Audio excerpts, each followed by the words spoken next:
Live audio webcast through the company's website at www.tsmc.com, where you can also download the earnings release materials. If you are joining us through the conference call, your dial-in lines are in listen-only mode. The format for today's event will be as follows.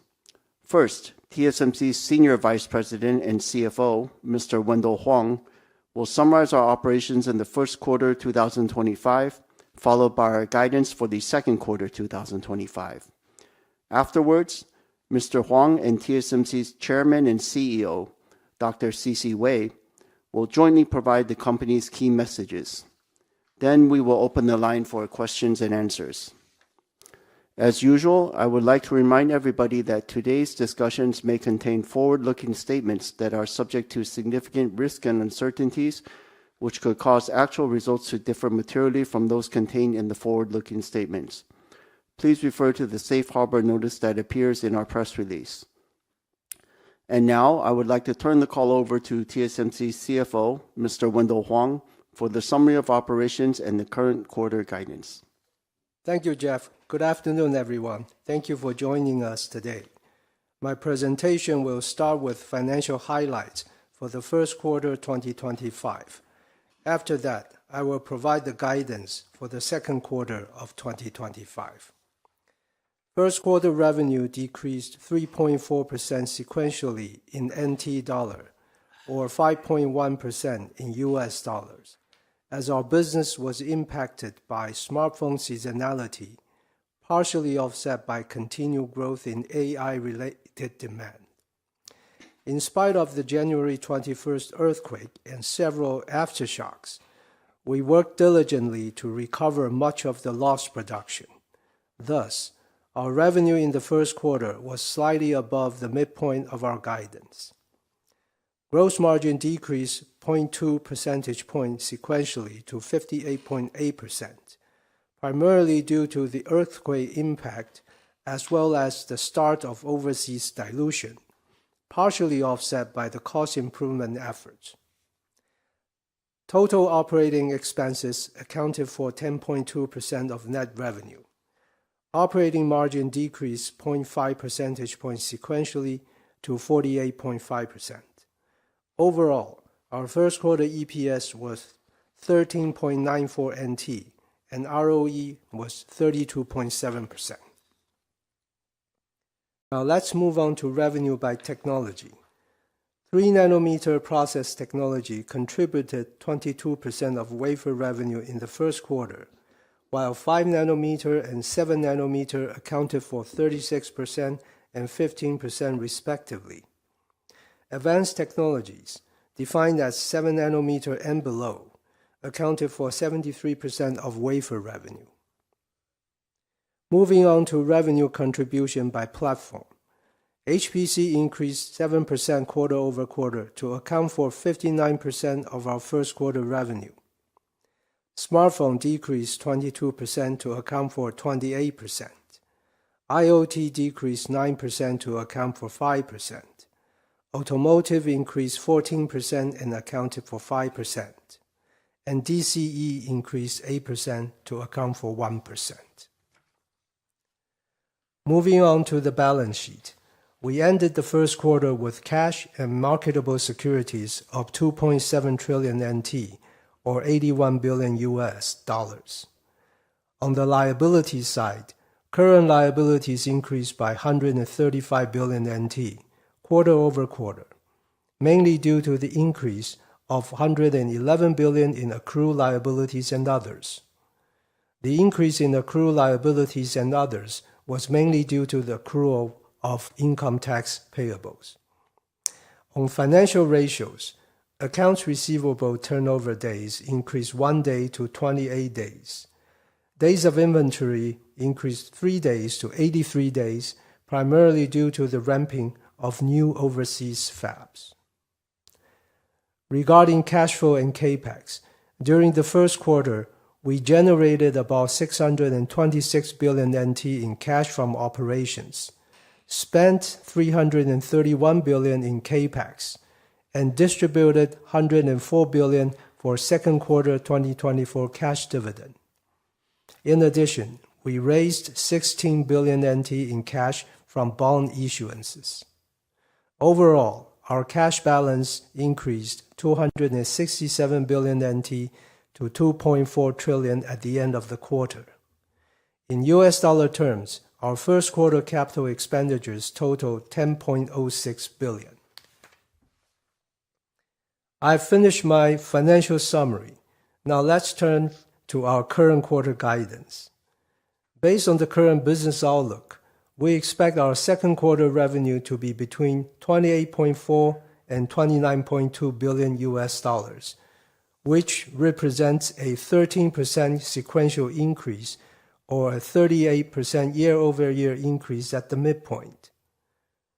Based on the exchange rate assumption of 1 US dollar to 32.5 NT, gross margin is expected to be between 57 and 59%. Operating margin between 47 and 49%. Also, in the second quarter, we will need to accrue the tax on the undistributed earnings, retained earnings. As a result, our second quarter tax rate will be around 20%. The tax rate will then fall back to 14 to 15% level in the third and fourth quarter, and the full year tax rate will be between 16% and 17%. This concludes my financial presentation. Now let me turn to our key messages. I will start by talking about our first quarter 25 and second quarter of 25 profitability. Compared to fourth quarter, our first quarter gross margin slightly decreased by 20 basis points sequentially to 58.8%. This was primarily due to 60 basis points impact from the January 21st earthquake and its aftershocks, as well as the start of dilution from our Kumamoto fab, partially offset by cost improvement efforts. We have just guided our second quarter gross margin to decrease by 80 basis points to 58% at the midpoint, primarily as the margin dilution impact from our Arizona fab starts to kick in. We expect the impact from overseas fab to grow more pronounced throughout the year as we ramp up further in Kumamoto and Arizona, and forecast 2 to 3% margin dilution impact for the full year 2025. As we have said before, under today's fragmented globalization environment, overseas fabs costs are higher for everyone, including TSMC and all other semiconductor manufacturers. With our additional $100 billion investment plan in Arizona, we forecast the gross margin dilution from the ramp-up of our overseas fabs in the next 5 years to start from 2 to 3% every year in the early stages and widen to 3 to 4% in the latter stages. We will leverage our increasing size in Arizona and work on our operations to improve the cost structure. We will also continue to work closely with our customers and suppliers to manage the impact. Overall, with our fundamental competitive advantages of manufacturing technology leadership and large-scale production base, we expect TSMC to be the most efficient and cost-effective manufacturer in the region that we operate. Thus, even considering our global manufacturing expansion plans, we believe a long-term gross margin of 53% and higher is achievable. Next, let me talk about our 2025 capital budget.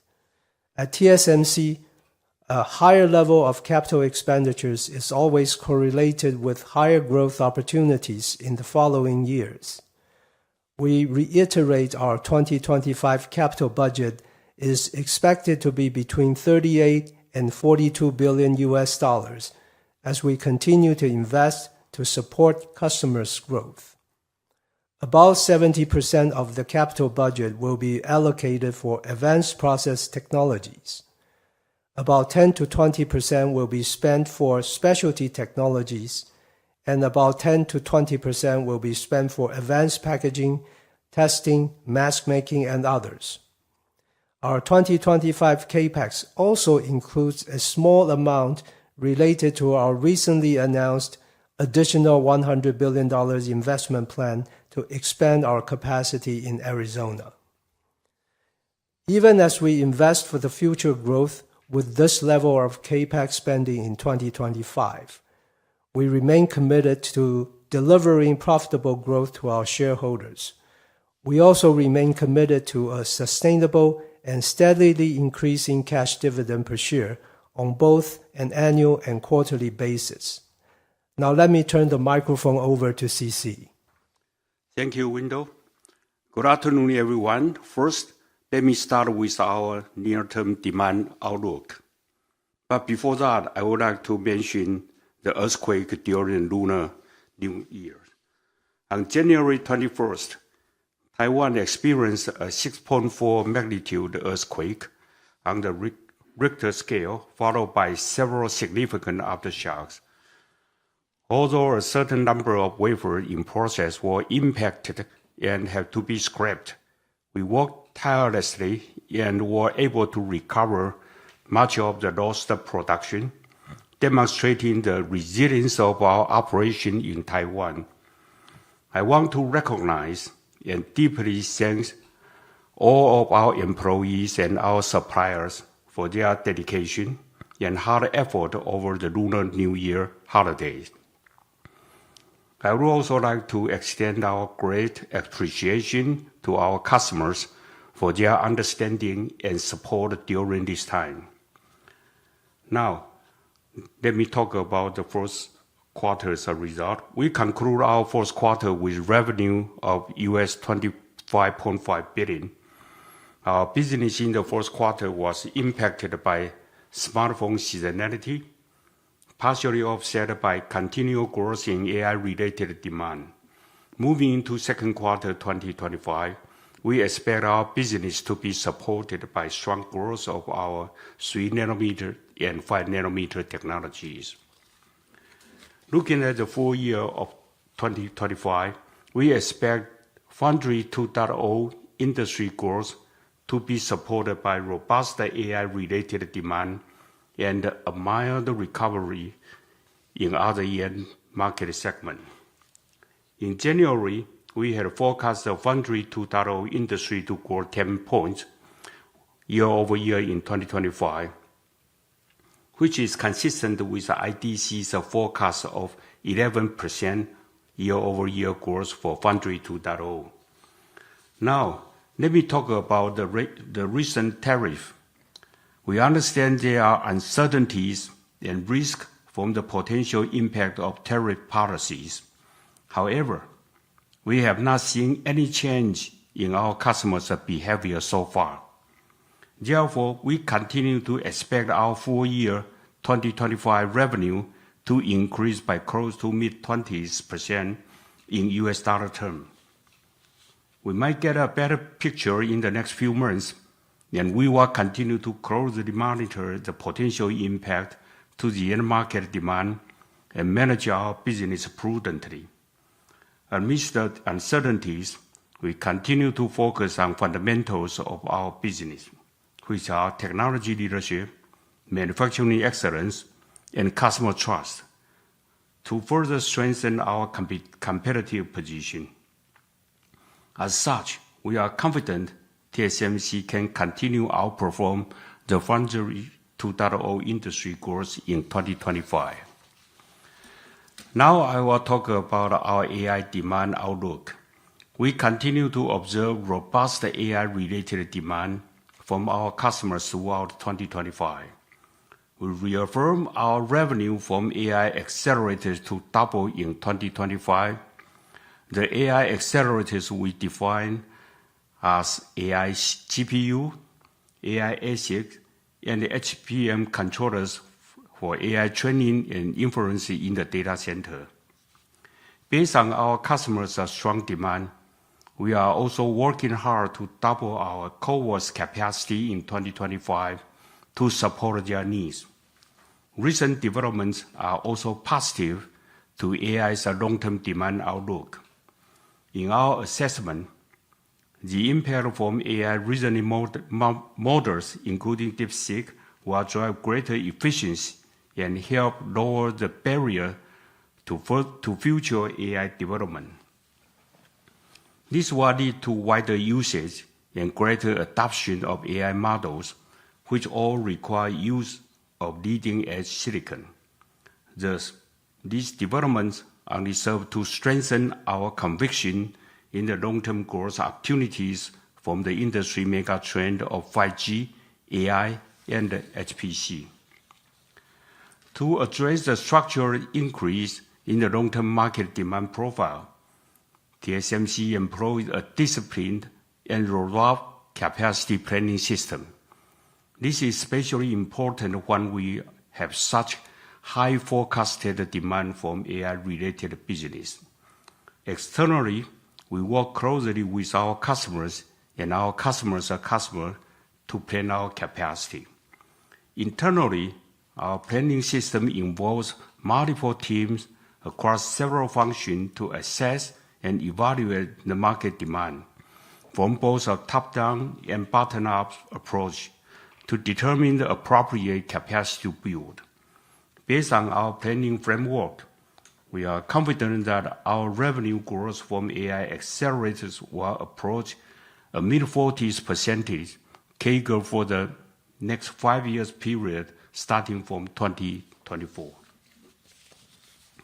Next, let me talk about TSMC's additional US $100 billion investment plan to expand in Arizona. All our overseas decisions are based on our customers' need. They value some geographic flexibility and necessary level of government support. This is also to maximize the value for our shareholders. With the strong collaboration and support from our leading U.S. customers and the U.S. federal, state, and city governments, we recently announced our intention to invest an additional US $100 billion in advanced semiconductor manufacturing in the United States. This expansion includes plans for 3 additional wafer manufacturing fabs, 2 advanced packaging fabs, and a major R&D center. Combined with our previously announced plan to build 3 advanced semiconductor manufacturing fabs in Arizona, this brings our total investment in the U.S. to US $165 billion to support the strong multi-year demand from our customers. Our first fab in Arizona has already successfully entered high-volume production in 4Q24, utilizing N4 process technology with a yield comparable to our fab in Taiwan.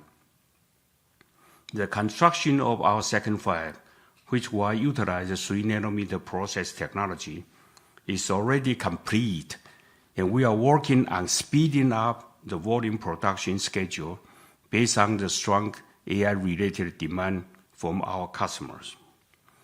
Our third and fourth fab will utilize N2 and A16 process technologies, and with the expectation of receiving all the necessary permits, are scheduled to begin construction later this year. Our fifth and sixth fab will use even more advanced technologies. The construction and ramp schedule for this fab will be based on our customers' demand. We also plan to build 2 new advanced packaging facilities and establish an R&D center in Arizona to complete the AI supply chain.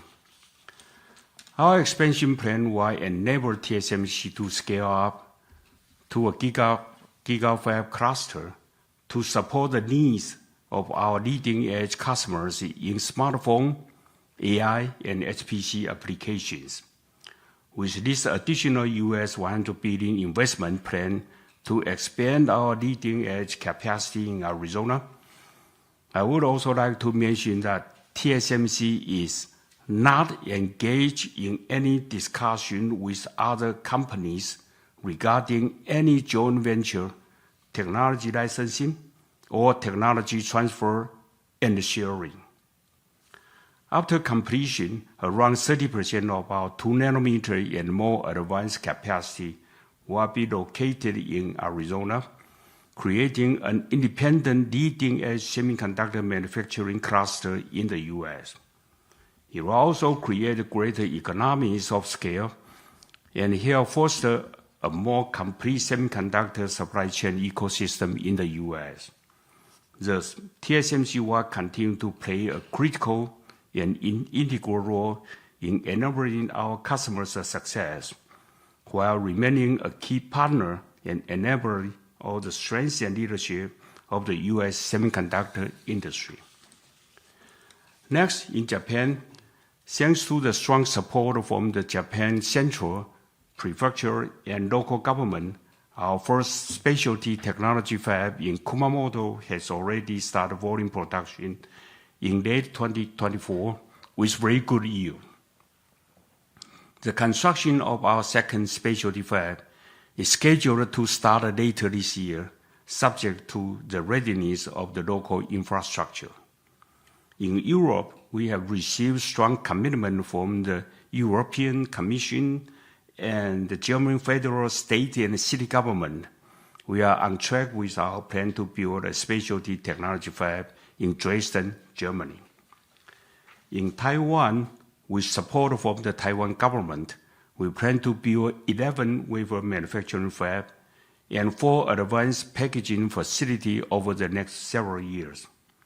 Volume production of N2 is expected to start in second half 2025, and we are preparing for multiple phases of 2nm fabs in both Hsinchu and the Kaohsiung science parks to support the strong structural demand from our customers. By expanding our global footprint while continuing investment in Taiwan, TSMC can continue to be the trusted technology and capacity provider of the global logic IC industry for years to come, while delivering profitable growth for our shareholders.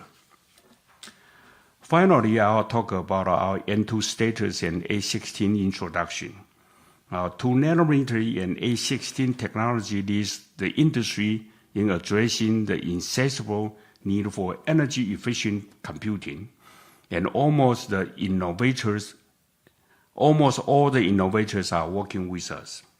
We expect the number of new tape-outs for 2nm technology in the first 2 years to be higher than both 3nm and 5nm in their first 2 years, fueled by both smartphone and HPC applications. N2 will deliver full node performance and power benefits with 10 to 15% speed improvement at the same power, or 20 to 30% power improvement at the same speed, and more than 15% chip density increase as compared with N3E. N2 is well on track for volume production in the second half of 2025 as scheduled, with a ramp profile similar to N3. With our strategy of continuous enhancement, we also introduced N2P as an extension of N2 family. N2P features further performance and power benefits on top of N2, and volume production is scheduled for second half 2026. We also introduced A16 featuring Super Power Rail, or SPR, as a separate offering. Compared with the N2P, A16 provides a further 8 to 10% speed improvement at the same power, or 15 to 20% power improvement at the same speed, and additional 7 to 10% chip density gain. A16 is best suited for specific HPC products with complex signal route and dense power delivery network. Volume production is scheduled for second half 2026.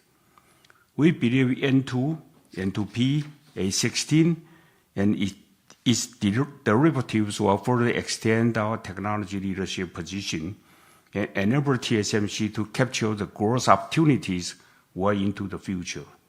This concludes our key message, and thank you for your attention.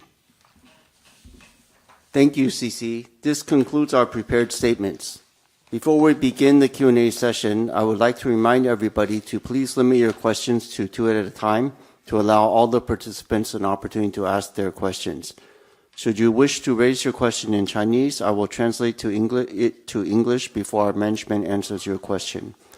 For those of you on the call, if you would like to ask a question, please press the star then 1 on your telephone keypad now. If at any time you'd like to remove yourself from the questioning queue, please press star 2. Now let's begin the Q&A session. Operator, can we please proceed with the first caller on the line? The first one to ask question, Gokul Hariharan from JP Morgan.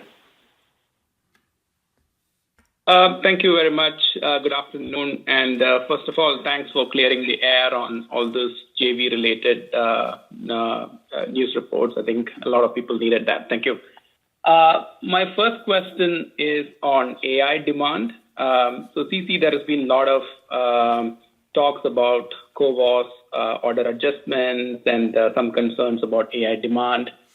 You did talk about CoWoS capacity doubling.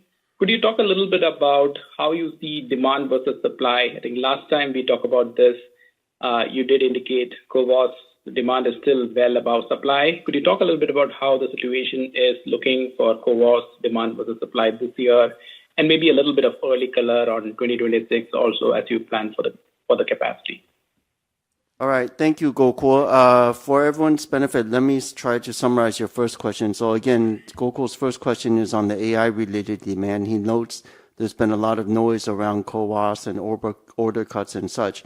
So he would like to ask CC, what is the thinking or strategy for TSMC? CoWoS still doubling this year? Is the demand still exceeding the supply?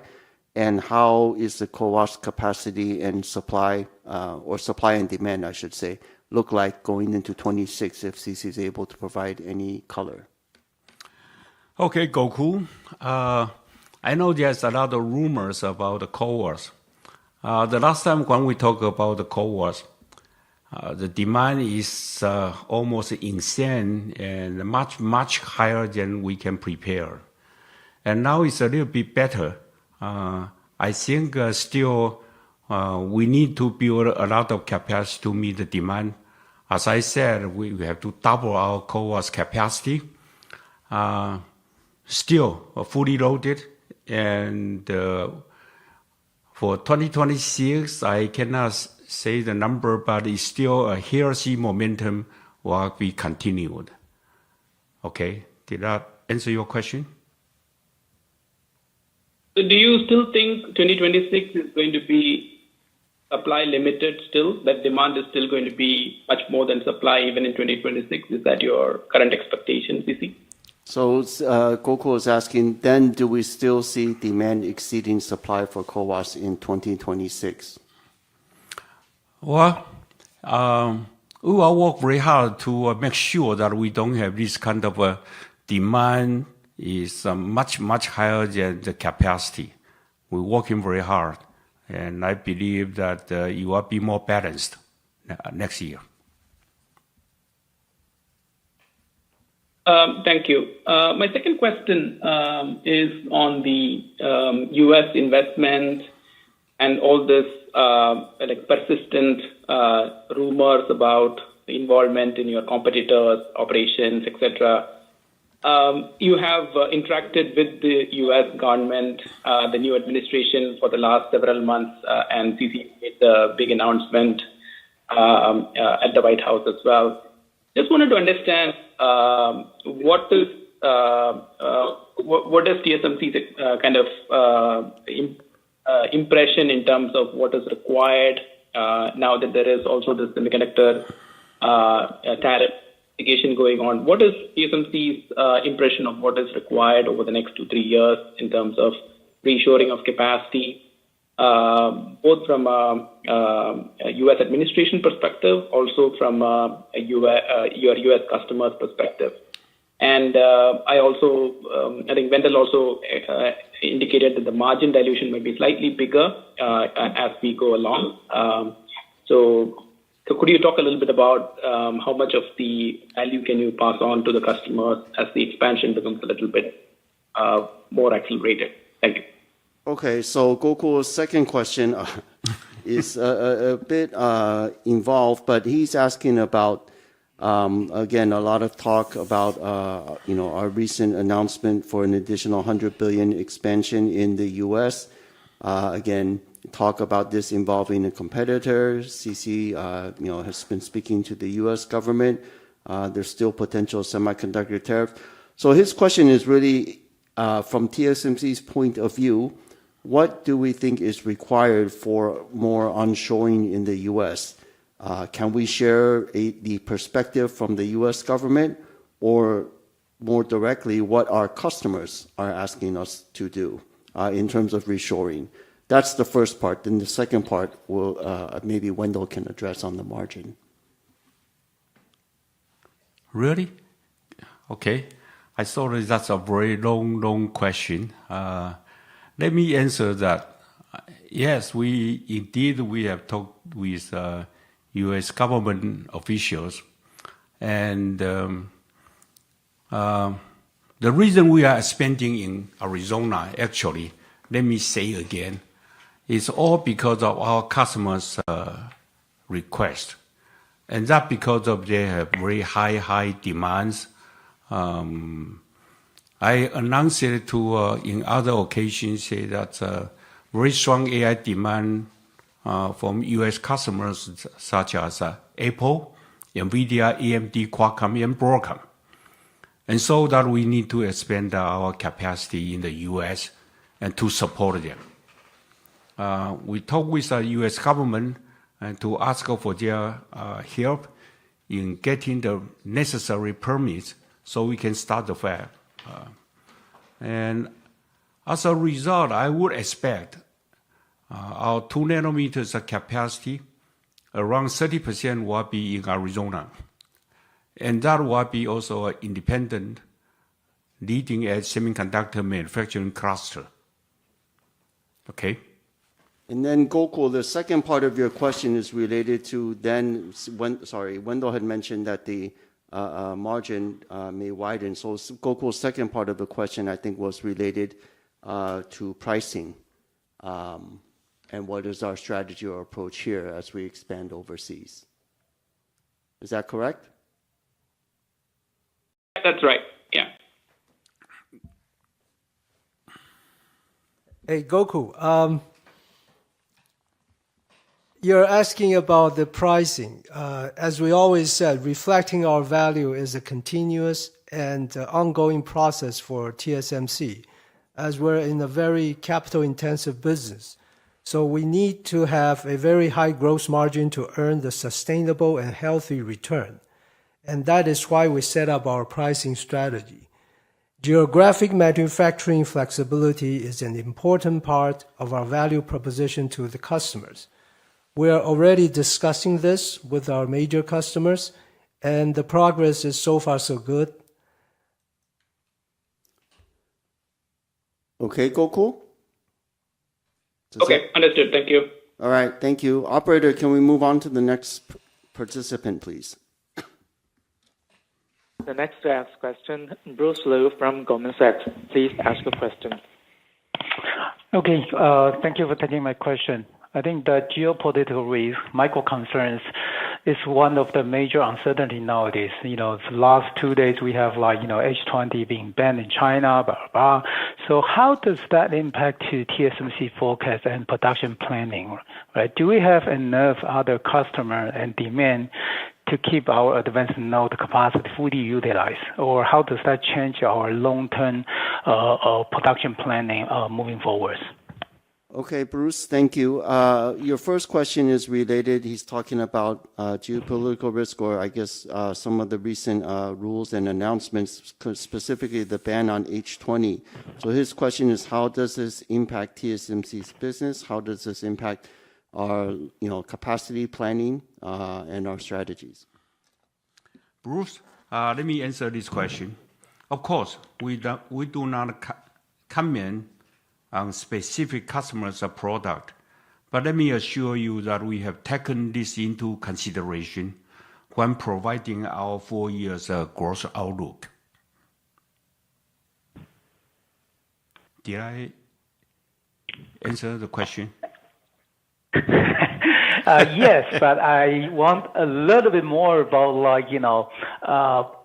I'm sure you guys did a lot of sensitivity analysis, like what kind of impact it's gonna be, or can you share with how much buffer we got? Like you assume, how comfortable we have to maintain our current capacity planning moving forward, or current utilization rate though. Okay, so Bruce is asking for some more color in terms of what type of buffer or what type of room we have in making our decisions for the long-term capacity planning. Well, actually, we know a lot of people right now speculate a lot of things. But again, we are mindful of the potential impact from all the recent tariff announcements, especially the potential impact to the end market demand. We'll continue to watch it carefully. Having said that, we have not seen any change in our customers' behavior so far. And so we stick on our forecast. I see. Thank you. Let me switch gear to a little bit for the non-U.S. capacity expansion. I think yes, as we understand that the current capacity utilization for mature node is underutilized, right? Do we consider to slow down the capacity expansion in Japan or Europe, or just relocate the current equipment from Taiwan to Japan or Europe instead of building the new one? We don't want. Why do we want to expand the capacity for the mature node, which management already mentioned that it's an oversupply industry, though. If we relocate them, we can squeeze more space, clean room in Taiwan for more advanced node. Okay, so Bruce's second question is around mature node and our expansion into Europe and Japan. His question really is, given that the capacity of mature node and 7 nanometer are underutilized, number one, are we considering to slow down our expansions in these places? And then number two, would we consider using relocate equipment from Taiwan to overseas rather than just the pure new expansion or greenfield expansion? Bruce, let me answer the first part of the question. Are we considering slowing down? The answer is no. We execute our plan as scheduled. The reason is very simple, because of this kind of mature node is a specialty technologies demand, which my competitor did not have a capacity or capability to support. So it's kind of free from you mentioned the underloading of the mature node. And so, again, I would emphasize, no, we are not going to slow down our plan in Japan or in Germany. The second question is how to do it. You have a good idea, but is TSMC's the confidential information? I'll let you know later. Okay, thank you. All right, thanks, Bruce. Operator, can we move on to the next participant, please? Now the line is open to Charlie Chan, Morgan Stanley.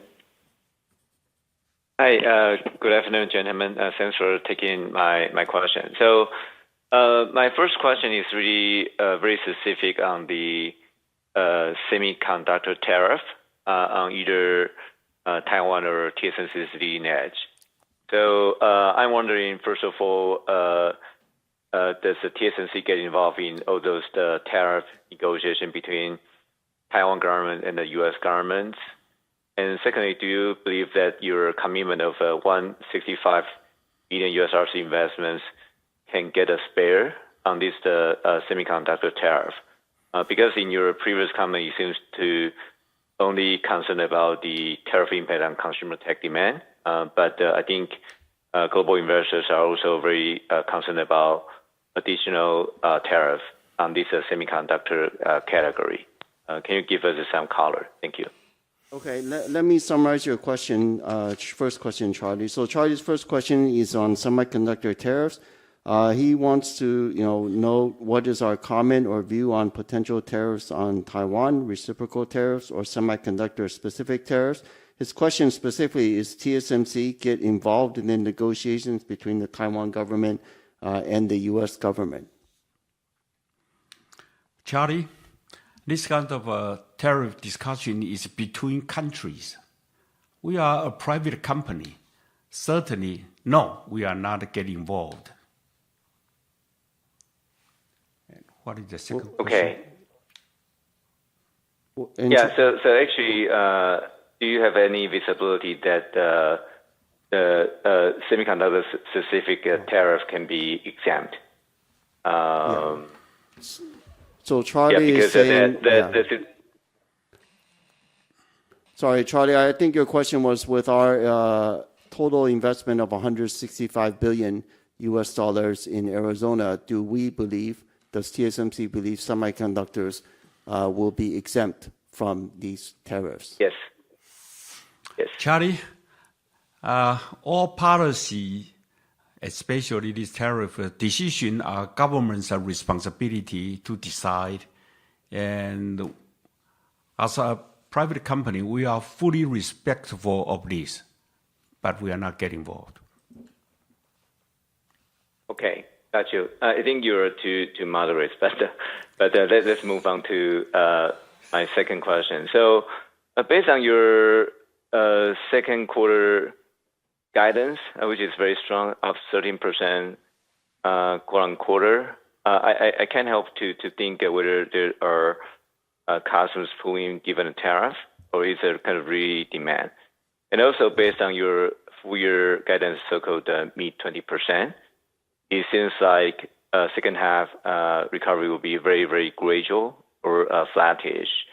So I'm wondering if you already bake in those kind of consumer tech demand impact, and if a tariff have some kind of turnaround, right? Meaning some exemption on, for example, major smartphone brands, whether there's a chance for you to revise up your full-year revenue guidance.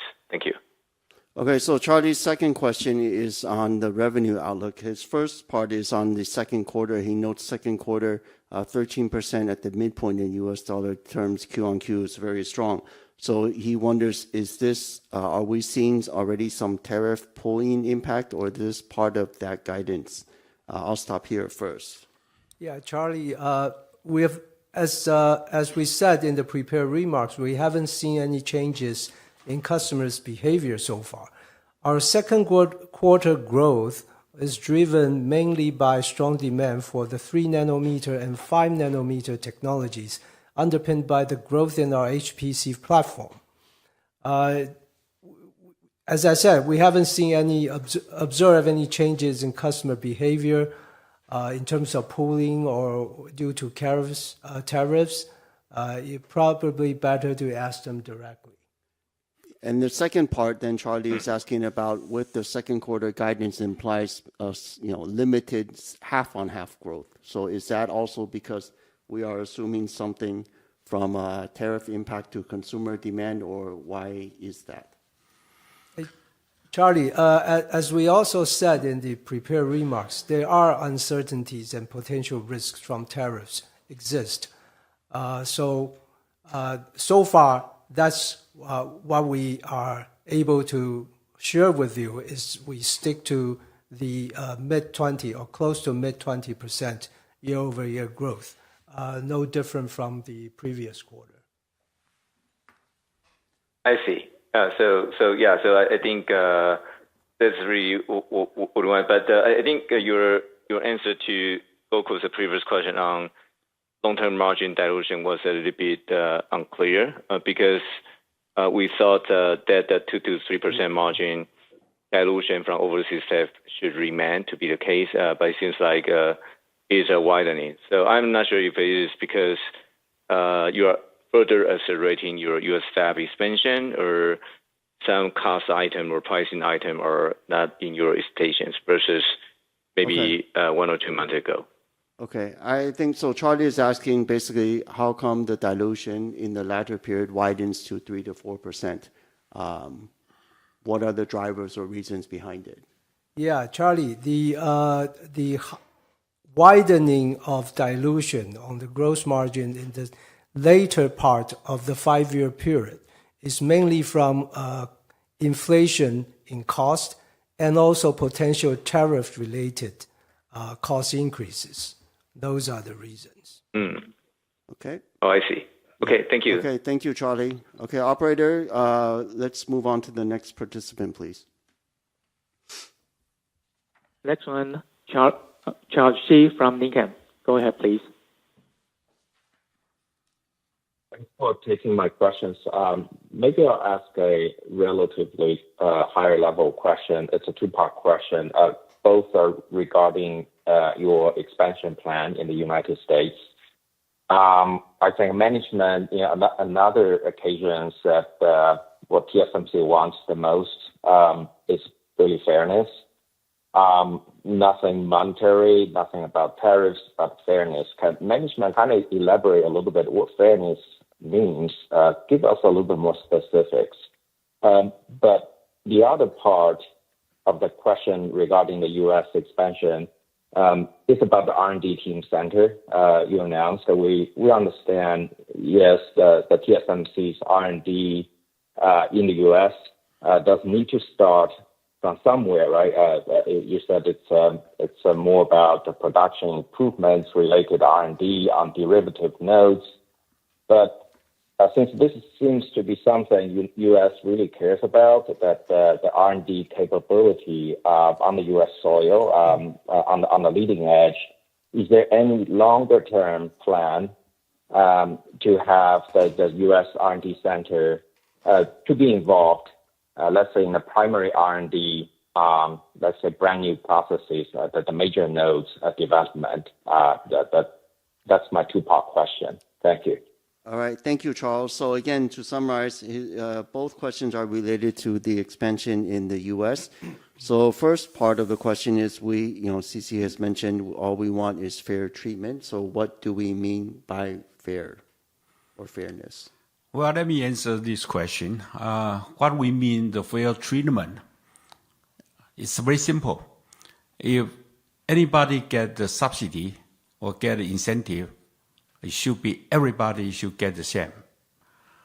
Either we got all or we got zero. All right. So that's what we call it fair. So again, I would like to assure you that will be very competitive in either conditions. Okay. And then the second part of the question is regarding the R&D. Charles is saying he understands the R&D needs to start from somewhere, but with our major R&D center in Arizona, what will be the purpose or the focus, and will it be involved at some point in ramping new technologies? Oh, as I said before, TSMC's fab, never be stay stagnant. We always continue to improve it. And we need to establish a major R&D center in Arizona with about 1,000 engineers. That's a big amount. But the focus will be support our manufacturing cluster, improve its technology, and allow it to operate independently. Okay? Did I answer the question? Maybe let me just really follow up, because there has been a good amount of chatters about the U.S. R&D center more supporting manufacturing rather than doing major R&D on the brand new nodes. But looks like that's not the plan. But over the longer term, is there any thoughts of a management? Maybe they will get involved in brand new nodes development one way or the other. I think that's a question people have been discussed about over the last quarter. Okay, so Thank Charles, so Charles is asking, will the R&D center over the mid to long term, can it also focus on things like new node development or pathfinding opportunities, long-term research, these type of things? Okay, actually, the first purpose is to let Arizona's fab can operate independently. But of course, we have done, and we are doing it right now. We do some kind of pathfinding, exploratory work, and cooperate with university, blah, blah, blah. You know, it actually a lot of activities. 1,000 engineers is not a small amount. Of course, it's not comparable to TSMC's right now. It's 10,000 R&D people, but it's a beginning. Okay, so we do a lot more. Okay, Charles, do you have a second question? Thank you, CC. Yeah. No, I don't. Thank you. Okay, great. Thank you. Operator, the next participant, please. Next one to ask questions, Sunny Lin from UBS. Good afternoon. Thank you very much for taking my questions. So my first question is to follow up on the Arizona expansions. So first part is on the timeline or the pace of your expansions. Now, given the stronger demand for your U.S. capacities, to what extent could you pull in the rep of the original second and third phase? And for your fourth phase, you earlier mentioned that you will be constructing the facial later this year. So will it be possible that you start to rep the fourth phase at the same time as the third phase? Okay, so Sunny's first question is regarding our GigaFab cluster in Arizona. She wants to understand the timeline of expansion, particularly given the strong AI-related demand. Can we pull in the timing for both the second fab and the third fab? And also, can we, at the same time, start the production of the third and fourth fab simultaneously? Well, Sunny, we are working very hard to speed it up of our production in the second fab and the construction of the third fab. All I can say now is customers' demand is strong. We have to really to speed it up. And the following all the fab definitely will depend on our customers' demand, of course. Okay, Sunny? Well, so sorry, just to clarify. So the second phase originally is planning for production in 2028. So now should we assume it to be from maybe mid-2027 or even first half of 2027? And for the third phase, since you are building the facial this year, so will the production start maybe 1 year ahead versus the original timeline of 2030? Okay, so Sunny, specifically, so the second one, we say we're speeding up. Can we give some context of a time frame? And then for the third fab, will we also speed it up? Could that also be moved forward? Okay, yes, we are speeding it up. How fast? The second fab, as you said, it should be poured in. And this one, we are working hard to pour in at least a couple of quarters. That's at least. On the third fab, actually, I did not speak the whole thing. It's also being constrained by the labor shortage of Arizona, and we need to get all the permits, everything, etc. So I cannot give you a very definite date yet, but we are going to update you probably in the next quarter or 1 quarter after that.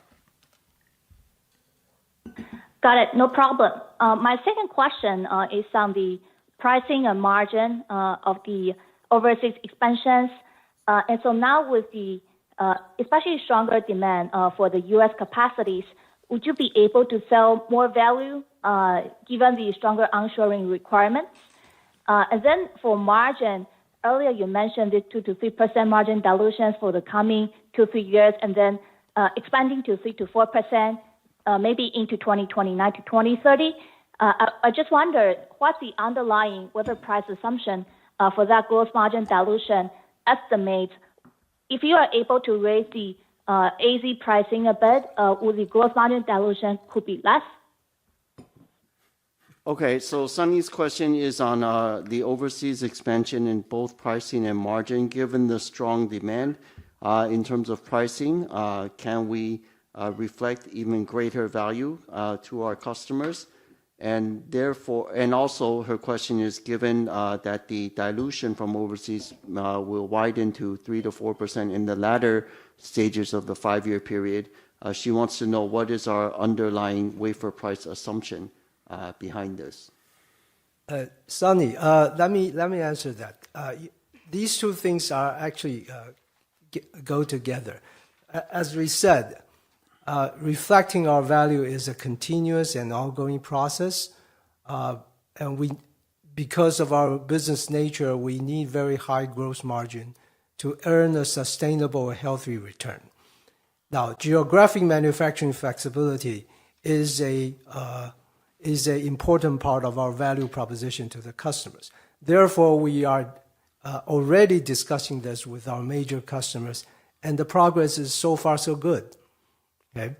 Now, at the same time, the margin dilution from the overseas fabs, the additional dilutions come from the cost inflation as well as potential cost increases from the tariff policies.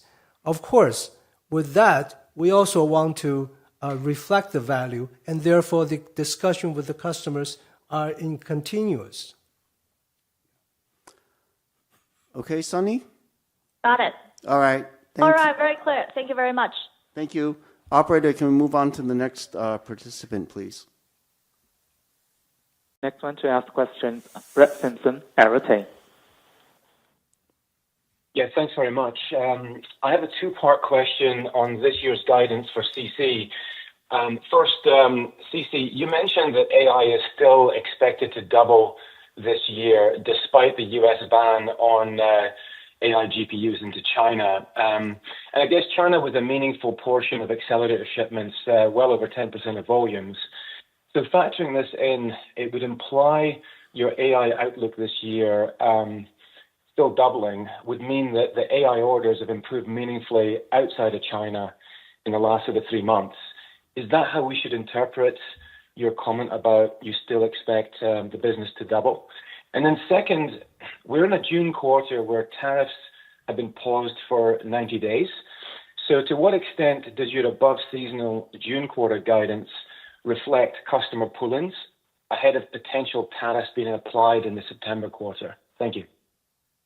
Okay, so Brett, his question is on, again, the one part is on the AI demand that although there's a ban in China on certain AI chips or products, that we reiterated our AI accelerator growth will double this year. So his assumption is that implies a strong non-China AI-related demand, and wondering what is the mechanics, or can we comment behind that? Brett, 3 months ago, now I can tell you that 3 months ago, we just cannot supply enough wafer to our customer. And now it's a little bit balanced, but still, the demand is very strong. And you are right. Other than China, the demand is still very strong, especially in U.S. And so we are confident that we are going to double our AI's revenue this year. Yeah, and then very quickly, he was asking about the second quarter revenue guidance, and do we see any tariff-related pull-in? I think Wendell answered this earlier. Yeah, I think that we have, as CC said in his prepared remarks, we haven't seen any changes in customer behavior. The growth in second quarter was primarily due to the demand from our 3 nanometer and 5 nanometer technologies, underpinned by the demand from the HPC platform. Okay. Do you have a second question, Brett? Sorry. Yeah. Thanks, Jeff. My second question was for Wendell, and thanks for clarifying that, Wendell. Follow-up is on shareholder returns. And TSMC traditionally has always favored growing the dividends as the main policy, but many shareholders would argue that the dividend payouts are not having that much of an impact on the discounted multiple that TSMC trades at versus some of your U.S. big tech peers. So my question is, why does TSMC management not adopt a buyback framework, particularly with the strength of the cash position on your balance sheet at the moment? Thank you. Okay, thank you, Brett. So Brett's second question is circulated on shareholder return. He notes TSMC's policy has always been a stable and steadily increasing cash dividend and focus on cash dividend payout. His question, is why do we not consider adopting more of a buyback policy, share buyback policy? Okay, Brett. We've done studies long time ago, and we continue to revisit that. We also talk to investors. Our conclusion stays the same. The sustainable and steadily increasing dividends is a better way of returning cash to the shareholders. So we're maintaining the policy. Okay, thank you. All right. Operator, in the interest of time, can we take the questions from the last two participants, please? Yes. Now the line is open to Laura Chen, Citi. Hello. Hi. Thank you very much for taking my question. Can you hear me clearly? Yes. Yeah, thank you. My question is also about the AI and also the U.S. expansion. CC, you just mentioned that the CoWoS supply demand will be more balanced into 2026. Do you see any structural change in the future AI chip design when moving to N3, such as like a chiplet, that kind of a design? And also in that kind of a new trend, what TSMC's view on the new technologies such as CPO or PLP panel base? Will that still start from Taiwan first, or you would also consider to further invest the new like a backend technology in Arizona? Since CC, you just mentioned that you would also start to build up the fab in advanced packaging in Arizona. Okay, that's my first Laura's question. first question is a very broad question, but basically, if I just try to distill, she wants to know: do we see any changes in the chip design, particularly moving to chiplets with N3? Do we see this more and more? What about the role of things like co-packaged optics and panel-level packaging? And I think the essence of her question: will we continue to use our advanced packaging technologies like CoWoS or SOIC in Taiwan first, or is this also part of the plan for the expansion in Arizona? That's a long question, but Laura, yes, our customers they continue to using that TSMC's leading edge technology, and they also adopt the advanced packaging technologies more and more, and also more advanced, right? This year is probably most of CoWoS S, and then next year CoWoS Europe, and etc. And we can see that customers start to picking up the SOIC and the more advanced packaging technologies. As for the what we call is panel levels packaging, we are aggressively developing it, and today is still is a feasibility study stage.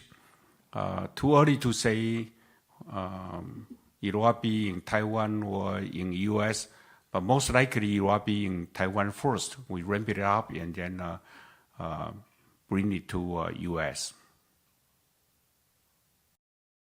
Okay, thank you very much. That's very clear. And also my second question is also about the capacity allocation between Taiwan and also Arizona. Since you just shared with us that for about like 30% of N2 capacity will be in Arizona. We know it will be starting from when or what kind of a time frame you are looking for. Can we also assume that the same scale, like 30% of your Arizona fab for the advanced node in the longer term? Okay, so Laura's second question is about the capacity allocation between how do we allocate between Taiwan and the U.S. Maybe, is it duplicative or extra capacity? And then very specific, CC had mentioned that N2 and more advanced capacity, 30%, around 30% will be in Arizona once we scale up to the cluster. Will that be kind of the percentage for the leading node in the future?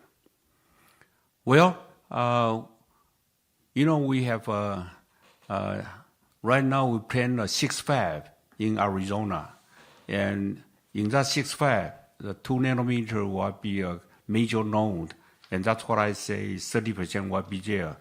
As time goes by, after the 2 nanometer will be 1.4 and 1.0. That has not been discussed yet. Okay, thank you. Thank you very much. That's very clear. All right, thanks, Laura. Operator, can we take the last questions from the last participant, please? The last one to ask questions, Chris Shankar, Cowen. Go ahead, please. Yeah, hi, thanks for taking the question. My first one is, it's very impressive, given uncertainty, you're still maintaining full year revenue guidance and also your N2 capacity plan for this year and next year. Kind of curious, what is your visibility on second half revenues and also N2 demand for wafers into next year? And then I have a follow-up. Okay, so Chris's first question is sort of in the near term, what is our visibility into the second half business outlook? And then also, how do we see the demand for N2 progressing this year and also next year? Okay, let me talk about the first one. We're only at second quarters, so I think it's too early to talk about the second half. We did mention that the uncertainties and risks from tariffs exist, and we might get a better picture in the next few months. So we can probably update you in the next earnings call. And then the second part of it is on the demand visibility of our 2 nanometer. So far, it's very strong. As we said, all the new tape out customers, the number of the tape outs is exceeding that what we expected. And as we said, is the number of the new tape outs is much higher than the 3 nanometer and 5 nanometer in the same period of time. Okay, and did you have a second question, Krish? Got it. Very helpful. Yeah. Yes, Jeff. Yeah, just one quick follow-up. You spoke about the Japan fab. I'm curious, what is the capacity installed in Japan today, and how do you think about the revenue contribution this year from Japan? Oh, okay. Krish's second question is related to our first specialty technology fab in Japan. He wants to know what is the capacity installment for this specialty technology fab and also the revenue contribution from JASM.